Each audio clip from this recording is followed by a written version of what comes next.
Vipi wase hapo mtaani? Of course, this is Final Whistle, your one-stop shop for all matters football. My name is Njuguna. Na mimi ni Kwanya. Kumbuka ya kwamba hii show inakuja kwa hisani ya M-Cheza. Yaani bila M-Cheza sisi hatupo hapa kwa set. And of course remember, M-Cheza siku hizi wako na daily millionaire jackpot 2 million Kenya shillings every day. Visit mcheza.co.ke and of course place your bet on the daily millionaire jackpot na kachwani pekee. Yes. Indeed, and as we gear up for the Premier League, sasa kuna Confederation Cup inaendelea kule Russia. Sijui maoni gani uko nayo kuhusu hizo games zenye zinaendelea tu kwa kina Portugal, the likes of Brazil, Cameroon, Mexico. Take it away. Well, Russia for me niliwatch game yao na Portugal wakicheza, and of course Cristiano Ronaldo CR7 alifanya what he is always expected to do. He scored the only goal in that game. But if you look at that game, there's a point that I felt like Russia walikuwa juu kidogo. Maybe because since wanacheza nyumbani, they have the home support, wanacheza in front of their own fans, so the expectations zinakwanga juu. But again, ukicheza against people like Pepe, Ronaldo, Cristiano, and of course Bernardo Silva, it's the expectations are always very high. But Cristiano Ronaldo was the difference in that game. Speaking of Cristiano Ronaldo and Portugal, the game against Mexico, do you think walikuwa wanajiona wakiwa masuperstar sana na ndio maana wakashikwa draw ya 2-2, ama it's a case of underrating the opponent?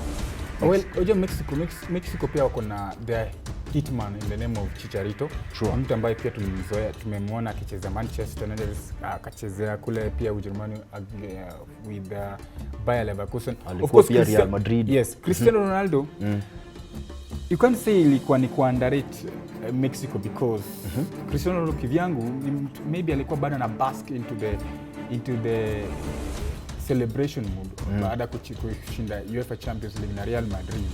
So maybe he hadn't settled, and of course after that Mexico game, the second game against the host Russia, he scored a goal. So maybe in the subsequent matches against teams like New Zealand, he might score, of which is kind of a very easy game for them if you ask me, because New Zealand of course tayari washaga the competition. They're only playing for the honors. Wamalize the 3 matches, then they go back home to New Zealand in Wellington.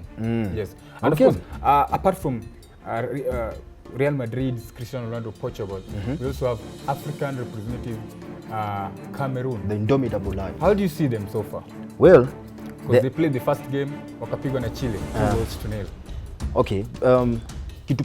Kitu kwanza moja niko na tashwishi nayo kwa hii Confederation Cup ni hii goal line technology na hii mambo ya wanaitwa VAR, video assistant referees. Yes. If you ask me as a football fan, I think it's killing the ile football tunajua. Bao imeingia, ball imeendelea, kumeenda venye kumeenda. Sasa hii game inasimama, that is bado kuna consultations are going on at whether it was a goal, whether it was an offside, whether it was what.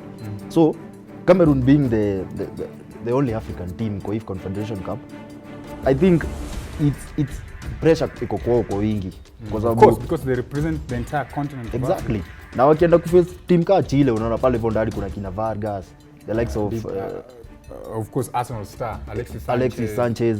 Pale hivyo mavijana au ni mavijana wa Cameroon, ni timu inajengwa ndio wakienda kucheza World Cup tutakuwa tumeona mchezo wao uko aje.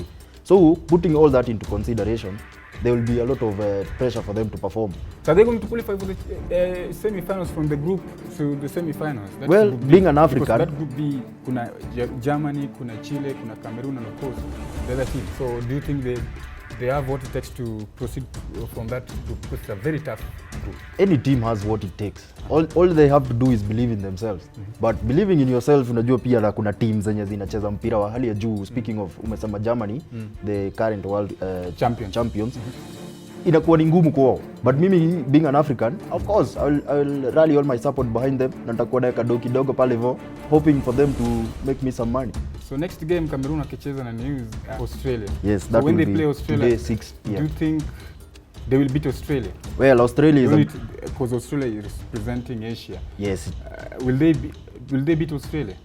Well, maoni yangu ningetaka wachape, but Australia inacheza mpira because Australia pia walisumbua Germany sana in the first game. Exactly. So Cameroon pale hivyo wataenda wakijua pale sio ati wanaenda kubahatisha ati kushinda ba kushindwa. Australia wacheza mpira wa hali ya juu. But mimi fan of football, hii ni ile game naweza weka goal pale. Both teams will be going for the jugular. Now a little bit off from what's happening in the pitch. Okay. Let's talk about the VAR. The video assistant referee. This is like they are testing it whether it will work next year in the World Cup. That is also going to be hosted by Russia next year. Yeah. Do you think VAR is needed in football? If it is, to say it was successful in this Confed Cup, should other leagues like Premier League, La Liga, UEFA Champions League, FA Cup, should it be used? Well, of course, I loved the idea. It was a good idea because in the past there have been so many controversies. Bao inapiga post, inapiga line, inaendelea, kuna kuwa ni bao, si bao. So going forward, I think it's a good idea because it will help to alleviate all those controversies that happen, whether tujue kaa ilikuwa offside ama ilikuwa offside ama ilikuwa bao. But going forward at the same time, I think it's killing the momentum of the game. Kwa sababu game imeenda high tempo, bao imeingia. Mtu amepiga bao na celebrate alafu amecelebrate alafu tena all of a sudden refa amepuliza amesema unaona all of a sudden niko box sijui nini ni off.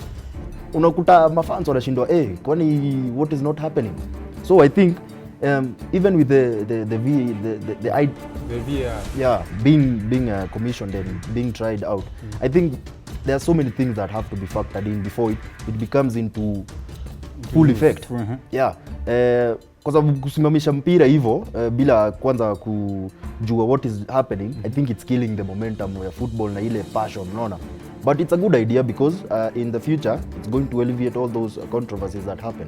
Okay, I also agree with you in totally because 2010 Frank Lampard alifunga a goal against Germany in South Africa. Yeah, I remember and of course, that. The ball crossed the line, but the referee decided otherwise, that it never crossed the line. So if assume that then we had the VAR, I think that goal would have stood. Such that if that goal would have stood, then things would have changed that game. So for me, I'm totally supporting VAR to be used. But on the other side, ni kitu ambayo pia ina reduce tempo ya ball kidogo. Umeenda ukafunga bao, ball imepelekwa katikati. Ball ishapelekwa katikati. Wewe ushaanza kucelebrate. Alafu referee ndio wewe niko box sijui nini imehappen. So it reduces tempo, but of course technology is there. We have to embrace technology as time go by. Yeah. Yes. So apart from that, remember Mcheza inakupatia nafasi safi sana through Confed Cup that is happening there in Russia. Remember, this is just a precursor of the World Cup. World Cup inafanyika next year 2018 in Russia. Talk of St. Petersburg, Moscow and of course even Rostov. The cities in Russia will be hosting World Cup 2018. Of course, we've seen Iraq already qualified. Brazil is already in. Russia tayari washaingia ndani. We're still waiting for other teams, like maybe 29 teams to qualify. We have like 32 teams. This edition we're still going to be having 32 instead of 48 as that's nice. Proposed by the more the better. Infantino. Sure. So you visit mcheza.co.ke, place your bet on these games. You never know. Cameroon, Germany, New Zealand, Australia, Portugal, the champions of Europe, and of course Germany, the champions of the world. Let's talk about Germany because they're the champions of the world. Everybody's looking at them. Yeah. If you look at the squad, ile squad imeenda Russia this time round. It's not such a renowned team player. Sure. Of course, Lam alisha retire, but likes of Toni Kroos, Muller, and of course Ozil. Mario Gomez, Ozil, they're not there. Mertesacker are not there. Do they have any chance of winning it? Because they are looking at that team, they're very more or less a younger squad. Well, when you mentioned that, I think it's Joachim Löw's way of boasting to the world of the depth of field that Germany has. So akipeleka these youngsters, anajaribu kuonyesha the world, sisi kila namba kuna msee anaweza feel. So anataka kuwapatia what is it called, the playing time. Anataka kuona juu tumekuwa tukimatizi na nyinyi mkipewa game mtaperform hivyo venye tuna expect the German machine oil venye inakuwa well oiled mtaweza kuperform. So these main players akina Götze and the likes being left behind, I think it's just ni kama tu kuambia kwanza hebu tulieni tuone mavijana kama tukiwaachia ama nyinyi mkisha retire kama the game itakuwa inaendelea tu hivyo hivyo. So Germany for me is a very strong team from days of the past. Wametengeneza team for like 20 years na tumeona venye imegel vizuri, wanacheza mpira wa hali ya juu. So going forward, hata hii game tukienda kucheki Confederation Cup, I wouldn't be surprised if they are among the. So in other words, you're supporting Germany in this Confed Cup? Well, supporting is a strong word. I would say I would be behind them because mpira wao ni wa hali ya juu, tikitaka rahisi sana na bao inaingia, so I wouldn't be surprised wakifika hata finali.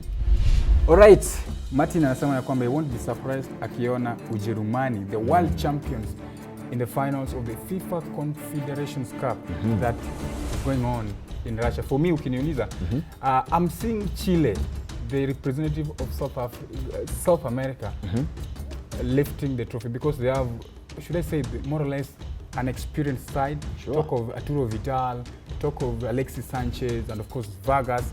They have a good squad. Wao wenyewe kivyangu I think walikuja wakawa washajipanga, wanajua hii kitu tumekuja kushinda. So if you ask me, I think Chile, if they win it, I won't be surprised. Well, but kuna timu nyingine pia Mexico, si timu ya kudharauliwa, na they are the same side na huko South American pamoja na Chile. Of course, Mexico ina represent CONCACAF region, the Americas, but if you look at the way they're playing at the moment, niliona game yao juzi na New Zealand, they struggle until the last few minutes of that game.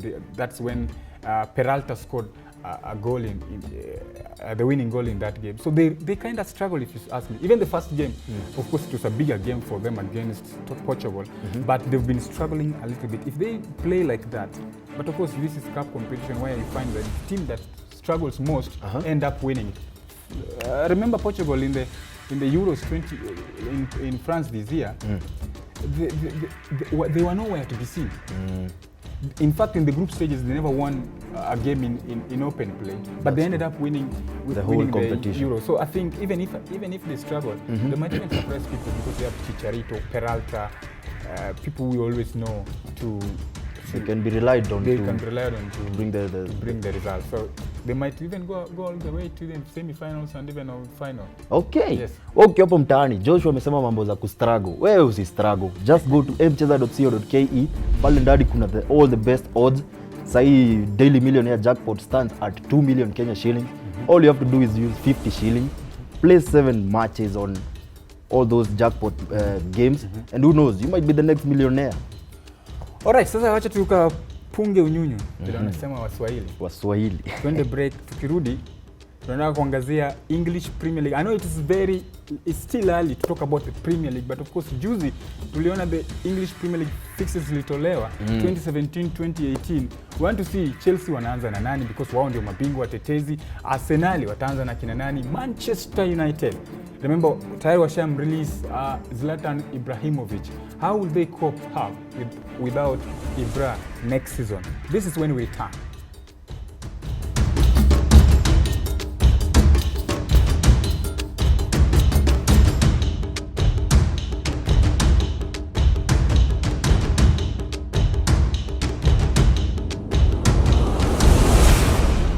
Welcome back to the show. Remember ya kwamba hii show inakuja kwa hisani ya M-Cheza. M-Cheza, pesa zako, ushindi wako, and of course M-Cheza wako na daily millionaire jackpot. Yani everyday weka mwekezaji ama mpenda mpira. Not only football, the other sports, rugby, tennis, likes of Rafael Nadal. Visit mcheza.co.ke, place your bet, and of course on daily millionaire jackpot, it's only football. How do they win the daily millionaire jackpot? Simple. 50 shillings, 7 matches. Pale vo kuna over, under, home, draw ama away win. Chagua yenye unaona pale vo, wekelea 50 bob. And who knows, 2 million shillings might be in your pocket. Alright, so English Premier League. Yes. Mechi zimetolewa for the 2017-2018 Premier League season.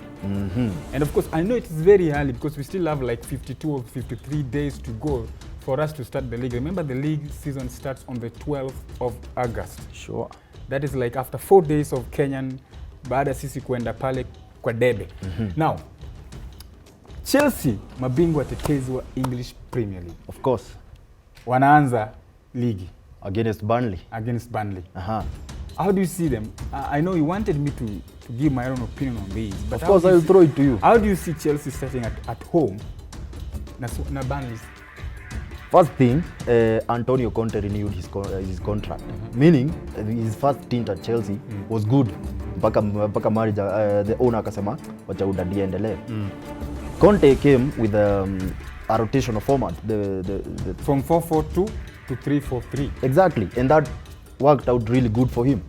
The only thing naona itakuwa shida ni after Eden Hazard umia mguu akifanya tizi na Belgium. You know, Eden Hazard is the point man for Chelsea.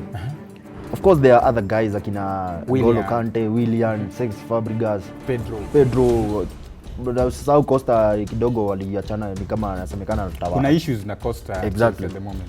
So if you ask me, this first match is going to be a struggle for them.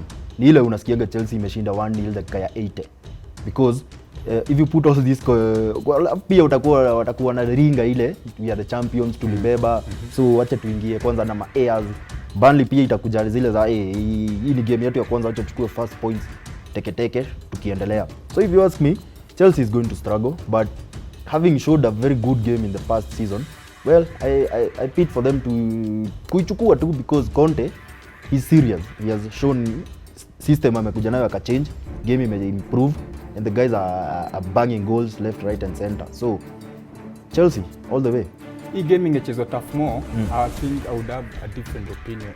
I would say that Burnley would win because Burnley ukiona vile walikuwa wanacheza tough more last season, they were very tough to beat. Sure. But starting at Stamford Bridge where Chelsea is also hard to beat, it's going to be a tall order for Burnley kukuja Stamford Bridge na washinde. But again, this is Premier League, and at the start of the league things are very funny.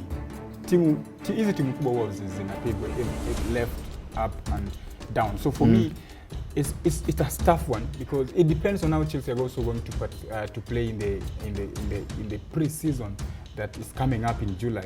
If they play well, I think they are going to have a moral boost. And again after that watakuwa na Community Shield against Arsenal. Hiyo pia wakicheza vizuri, moral itakuwa juu, going to Stamford Bridge kucheza na Burnley. But again, this is a very tough. It's a tough one when the season starts. Okay, mpira wa hali ya juu tutangoja. Speaking of playing good games, Paul Pogba akiwa France pale hivyo alicheza mpira mzuri sana against England. Do you think Jose Mourinho will be atakuwa upbeat wakienda kupatana na West Ham in their first game? Well, two things. Let me just tell our viewers something about West Ham. Okay. 2 years ago, West Ham walicheza the first game against Leicester City, walipigwa 2-1. Leicester went on and win the league. The other season, West Ham was the first team that Chelsea played with. And Chelsea beat them 2-1. And they went on to win Costa scoring late in that game. Could this mean that if... So, this one again, it is Manchester United versus should I put it West Ham? It's Manchester United. Manchester United versus West Ham at Old Trafford. Exactly. Should I say Manchester United is going to win this one? And maybe if we were to go with that, with what we've seen in the last two seasons, it's very early for me to concede this, but I think Manchester United, if they do that superstitiously, they would win it. They would win the league. Well, that's a good point because recently we just acquired the services of another defender. Na Lindelof. Nimeona social media wasio wakisema sasa hiyo ukuta hapo Lindelof na Eric Bailly hapo. Exactly. Sasa David De Gea, all he needs to do ni kuja na blanketi kwa uwanja. Now who's going to be scoring goals because tayari msha release Ibra, so who's going to score the goals? Well, there are rumors nasikia Alvaro Morata from Real Madrid would come. Now if you look at his statistics akiwa Real Madrid, hata kama alikuwa bench sana, he scored many goals. So if you put him there in front and then make sure hapo katikati yako na wana supply ball akina Ander Herrera and Matas and Paul Pogba, of course he is going to come and shine. But as of now, we have Marcus Rashford, hatuwezi msahau, ni kijana mzuri sana. Martial, he needs to step up kidogo because he makes really good runs inside the box, but when it comes to finishing the ball, unashindwa ni nini, kwani ni tizi gani hii? So that's why we need a point man pale hivyo mwenye ball ikikuja tu mzuri maliza tu. Of course, tuangalie timu ambayo pia imepanda daraja, Brighton. who won the championship last season, and they're starting at home against Manchester City. This one is tough. It's Very tough tough for them because this when you use the word, that phrase, that baptism with fire, because of course, yes, walikuwa juu sana in the championship, but kukuja Premier League, things, the ball game is very different. And of course to set against Manchester City, playing that kind of football that we know them, because Man City wataanza hii ligi on a fresh note. So Brighton, even though watakuwa nyumbani, but I think Man City is going to be an easy run for Man City wakicheza na Brighton. Just kuwakaribisha tu waingie ligi vizuri ndio wajue hapa kuna wakubwa. Well, by virtue of them being promoted to the Premier League, I think it's a high achievement for them. Yeah, sure. So si team unaweza sema ati sasa tuwadharau. You know, winning the championship pia it's a great achievement. But in Premier League, another ball game altogether. Of course, and kwanza sasa Man City tunasikia Dani Alves might be on his way to. Yes. So Albion wasikuja wakitensa ati ni Premier League. Hata Leicester ilipromotiwa na kuja na wakabeba league. You know, football at the end of the day it bounces, and at the final whistle hiyo ndio determine who is going to be laughing at the end of the 90 minutes. So for me pale vo Man City wasiseme ati juu wametoka championship tutawapiga.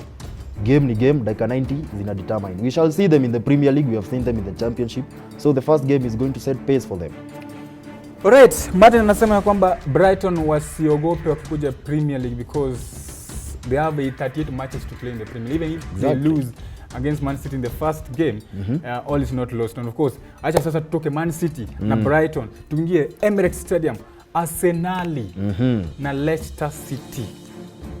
Ile game sijui unaonaje? Sijui Sanchez atakuwa ama Ozil atakuwa ama what is not happening to I'm this not an Arsenal fan, and I'm not even trying to say that I will support Arsenal any soon, but I think this Arsenal kwanza ligi from August to maybe December, they are absolutely fantastic. Of course. Now that Wenger aliongeza mkataba for 2 years, they are going to beat Leicester. Wacha tuseme kweli, 3-1 ama 4-1. Hata kama Leicester they have a new deputy. No. Shakespeare, I think for him, he worked so hard last season just to make to maintain that job position. Remember in 2012 Chelsea had Roberto Di Matteo, who made Chelsea champions of Europe. Sure. And after that, he was given a 2-year contract by Abramovich. The following season, he flopped, and even he was even sacked before the season ended. Sure. So even Shakespeare, I think he worked so hard for Leicester last season, just kuhakikisha kwamba season ikisha apate job. Of course, alipata job ya 3 years. But against Arsenal going to the Emirates Stadium, it's a big one for them. I think for them, if you ask them, they would tell you that we were not dreaming of starting with Arsenal at that moment, because Arsenal kwanza ligi they're always very on a high. Fire. Ozil, Alexis, even though I don't know whether Alexis will start the league because of Confederations Cup and whatever, because he's not even gone for holidays. But Ozil, Xhaka, Arsenal will beat Leicester 3-1. Well, na Arsenal pia wataka kuperform in the Europa League because they finished up in the position that they finished in. So do you think that participating in the Premier League and pamoja in the Europa League itawafanya wabana out ama watasema juu kwa tajriba ya UEFA wataweza kuperform hata Europa? By the fact that wamekuwa kicheza UEFA Champions League for the last decade, hii inakuonyesha kwamba they are ready for this, even if they watakuwa wanacheza Thursdays rather ni kitu wamezoea. Wanacheza Wednesday ama Tuesdays, but at the end of the day Saturday wako na league game. So what they need, I think, is they just need depth in that squad. People who can be replaced. Like last season they were crying foul of the injury nani alipata Santi Cazorla. So assume wangekuwa na replacement of Santi Cazorla, they might have been even fighting for the title. But no, Santi Cazorla was the key man for them. They started the season so well with him. When he got the injury, the morale went down. So if they can have depth in the squad, Arsenal, then I think they're going to be good. But Arsenal pia tumewazoea. Same manager, same philosophy throughout the season. It's going to be hard. It's going to be hard. All right, speaking of hard, kuna Mauricio Pochettino na pamoja na Tottenham Hotspur. After kungangana sana kujaribu kubeba ligi, Chelsea overtook them. And then but hakutoka kwa hands free hivyo juu Hurricane alibeba golden boot. Exactly. Now going forward, game yao kwanza ni against Rafael Benitez, Newcastle United. Aliwasaidia sana mpaka wakakuwa promoted back to the league. So kuenda forward, do you think itakuwa upset for Pochettino and his Tottenham team wakiwelcome Rafael Benitez back to the team, ama Benitez itakuwa ni kinyo tumemzoea, labda anaanza na vibaya, anagongo, ama how do you see this game panning out? Well, sure, hii ni game kali na ngumu sana for both sides, but the fact that Newcastle United wanacheza St James Park, I would think that they want to start the league on a high, even though Spurs ni timu ngumu sana kupiga, because remember last season they adopted the 3-4-3 formation, and of course it worked perfectly well for them. Ilikuwa timu ambayo kufunga mabao walikuwa nafunga mob sana, lakini kuconcede ilikuwa they were very hard to penetrate. But kucheza na Newcastle ni timu ambayo pia imetoka kule chini, they know very well wamerudi, and they want to stay up. Of course. And if you want to stay up in the Premier League, you have to start winning the first game of the season. Sure. And of course, if you have an opportunity to play against Tottenham Hotspur, a team ambayo pili maliza second last season, you need to beat them. Sure. So I think it's going to be hard, but at the end of the day, I expect Rafael Benitez to go all out. Tottenham Hotspur pia waende all out, so I expect goals. Maybe 3-2, 2-1. It's a game that is easy to predict in terms of goal scoring. Both teams will score. Okay. Yes. Well, game will be hard, but here at Final Whistle, winning 2 million shillings can never be hard. All you have to do is use 50 shillings, end up level daily millionaire jackpot, only 7 matches. 1, X, ama 2. Alafu tena uweke over ama under. You never know, you might be walking away with 2 million Kenya shillings, my friend. I think sasa tumefika pale kikomo. Yes. Sijui kuna yapi ya kusema tukifunga show. Mine is just to ask both Gor Mahia and of course AFC Leopards. These are the biggest teams in the Kenyan Premier League. But the problem is, what is the issue with both teams? Because leo Kogalo wako na kocha, unasikia kocha ametoka. AFC Leopards are the biggest. They have the record of hiring and firing coaches. The suspects and of course the culprits when it comes to hiring and firing of coaches. Not even firing. One hire leo, kesho unasikia kocha ametoka. So the reasons, I don't know whether it is a matter of money or what, but I think since these are the two the biggest clubs in the Kenyan football, we need something like these teams we need to see these teams performing each and every day. Si ati leo Kogalo wana perform, kesho wanapigwa. And of course after kocha wa Kogalo kutoka kwenda FC Tirana, walipigwa juzi. Manze. FC Leopards wana struggle, walitoka sare na Mathare. So my question is, what's the problem? Can't we have these two big teams performing to the level that some of us as fans expect? Yes, that's the question I have for both teams today. Well, as the Kenyan Premier League officials seek to answer that question, mine is simple. All the fans of Chiek Tiote, mkiwa pale vo Cote d'Ivoire, the family, hapa hivi at Final Whistle, we pass our condolences for the fallen hero. Well, he was a good player. Sisi tukiwa hapa hivi tunasema kongole kwa kucheza mchezo na ku fight the battle. Rest in peace. And of course, I say rest in peace. Arsenal fans will never forget him. The goal he scored during that great match. Yes. Of course. Mimi ni Kwanya Joshua. Na jina langu ni Njuguna.